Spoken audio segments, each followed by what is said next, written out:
এই যে ও বাসন্তী, তুমি কি সত্যি সত্যি আমার বাড়ি ছাড়া করতে চাও? তোমার এই ঝাঁঝের বাজনার চোটে বাড়িতে তো কাটছিল বসবার চলে।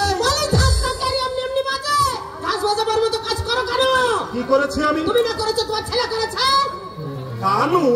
হ্যাঁ, তোমার সোহাগের পুত্র ধান। সাত ভাই যেন আর কারো থাকে না, এমনি চোরের মার মারবে। কানু মেরেছে ভানুকে? কি সম্ভব? তোমার ছেলের বেলায় তো কোনো কিছুই সম্ভব নাই, যত সম্ভব আমার ভানুর বেলায়। এই মেরেছে কেন তাই বলো। ভানুর মুখে শোনো। ভানু, এই ভানু, এই বাবাকে বলে লাভ কি? বাবা তো সেই দাদার দিকে কথা বলবে। এই ভনিটা ছেড়ে কি হয়েছে সেই কথা বল। হবে আবার কি? আমি ওই দক্ষিণ পাড়ায় কালী মাস্টার মশাইয়ের বাড়িতে অঙ্ক দেখাতে গিয়েছিলাম। ফেরবার সময় দেখি দাদা ওই যে বিবর কাকার ভাগ্নি কনক, কনককে বুকে জড়িয়ে ধরে কথা বলছিল। না না না, আমি বিশ্বাস করি না। কানু কখনো এমন কাজ করতেই পারে না।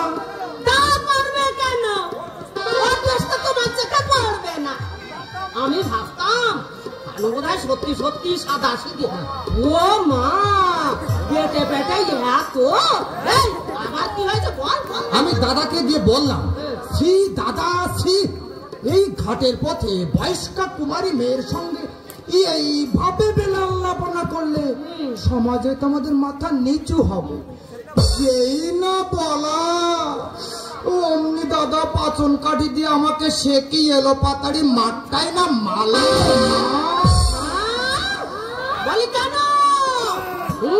দোষ করে আমার উল্টে চোরের মার মারবে কেন? দুধ খালা দিয়ে আমি কাল সাপ পুষেছি, আজ ওকে এই বাড়ি থেকে বিদায় করবে, নইলে তোমার একদিন আমার একদিন।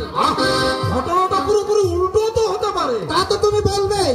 পরের মেয়েকে আমি মা বোনের চোখে দেখি তা জানো, আর লেখাপড়া শিখে আমি একদম নিচে নেমে যাব তা তুমি ভাবলে কি করে বাবা?